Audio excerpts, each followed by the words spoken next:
Did you know that babies are born with an innate sense of worthiness? They know who they are, and they don't feel like they need to prove it to anyone. They don't have to have any prestige.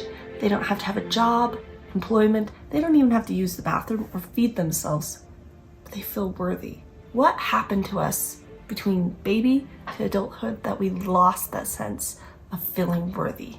Do you remember that feeling of unconditional worthiness? Personally, I don't remember feeling that way as a baby, but I have seen a lot of babies and children feel that way, and I've seen the look that they have. They feel just happy and content with themselves. For a long time, I've wondered, can we get that back? Can we feel worthy again? As babies, we felt worthy.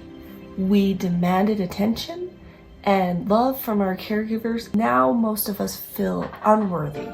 We have a chronic state of feeling worthlessness and not enough syndrome, as I call it sometimes, and we've lost that sense of innate worthiness. We tend to relate worth by things that we've done and accomplishments, maybe a degree, maybe how clean our house is. We've lost that real sense of worthiness. Now, baby hasn't done any of those things. Not any babies I know. What is really worthiness? Have you ever thought about how your perception of self has changed between when you're a young child, like we've been talking about, from when you are right now? You've changed from feeling worthy just because you are that amazing person that you were born to feeling unworthy because you weren't something that you felt like you needed to be. We create these lists in our mind of all the things that we need to do, and we've collected this our whole life. And we feel like if we don't meet our list of to-dos or shoulds, that we are simply not good enough. And we think that means our worth is gone. If you remember back, the baby that we were talking about has done none of these things. They don't have a house. They don't have a job. They've never really helped anyone. They haven't done community service. They just haven't done anything. But they still have that worthiness. What if you could have that same worthiness now in your life right now without changing anything? A few years ago, I was struggling really bad with feeling worthy. I couldn't even say what the problem was, but I felt like I was never enough. I kept trying to be a better person.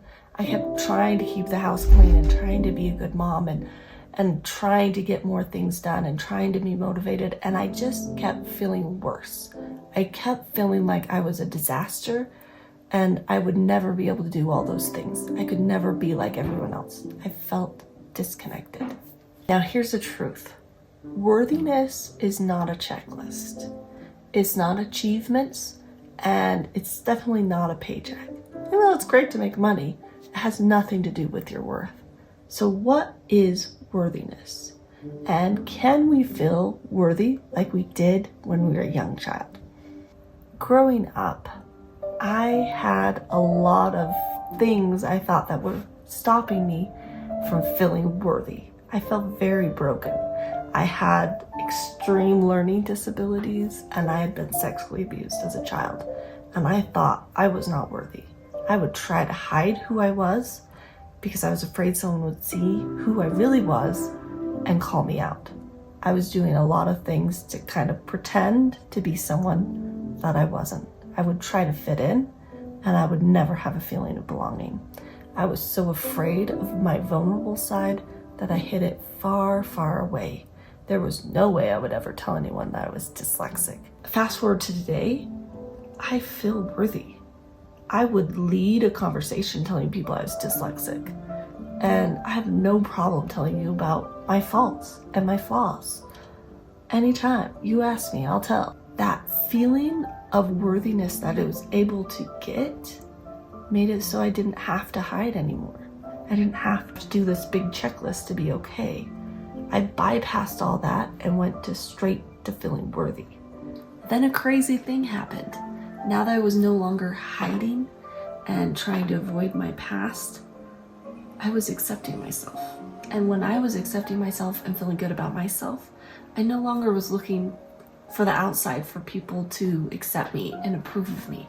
I had my own acceptance and I had confidence, and I was no longer afraid to be seen and heard. I went from being able to be mortified to speak in public to actually seeking out being able to speak in public and like making a YouTube channel. That's crazy. And I started doing these things and putting myself out there because I was no longer afraid.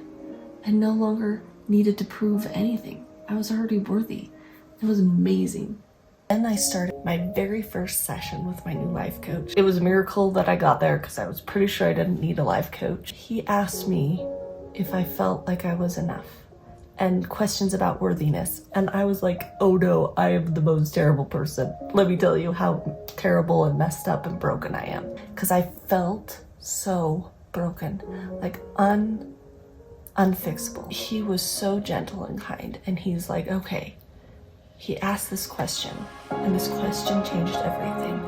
He said, what is one thing about you that is good that cannot change? And I did not know. And he kept like prodding me. And I was like, well, I am a mom, but I'm not a very good mom. And I am a wife. And I kept coming up with these things that I didn't feel worthy of initially. Then he asked me, what's one thing about you that cannot change, that can make you worthy right now? And I did not know. He offered the answer, which I'm glad he did because I was being very negative. And he said, are you a child of God? Is that enough to make you feel worthy? And in that moment, I reconnected to that worthiness I felt as a young child, that knowing that I am enough, that feeling comfortable. And it was like this lightning clap. Suddenly felt like I was enough. I felt like I had reason to be okay exactly like I was. And it was such relief. And I felt so different. Now there was still more things I needed to do. I needed to help my mindset, all that stuff. But in that one easy, simple step, I went from feeling broken forever to feeling like there was hope. I felt from being fearful that people would find me out to having faith that I would be able to make it and I would be able to eventually become the person I wanted to. And I could be worthy every step of the way. Your worth is something completely unconnected to anything that happens. Your worth is that you are a child of God. That in itself is enough to claim your worthiness today. When was the last time you stopped yourself from doing something that was very meaningful to you because you felt like you weren't worthy? Do you punish yourself daily because you feel like you're not worthy? To achieve anything of worth in our life, we have to come to feeling worthy first. I know it seems backwards, but if we want to do the great thing and be successful, we need to be the worthy person now. It's not about becoming the worthy person. We are the worthy person, and then we can, because we feel worthy, make those steps to be successful. If you've ever suffered with stress, anxiety, feeling overwhelmed, feeling like you're hiding, feeling like you're a fake or phony, if you have those feelings, you are not alone. I feel like everyone, unless they've addressed them in the past, has those feelings. And if you're listening to this, I imagine that you're interested in making the first step. So let's make that together. Let me know in the comments below what you're going to do today, how you're going to get back to feeling that worthiness that you had when you were born. And let's do it together. Please subscribe and let's go on this journey.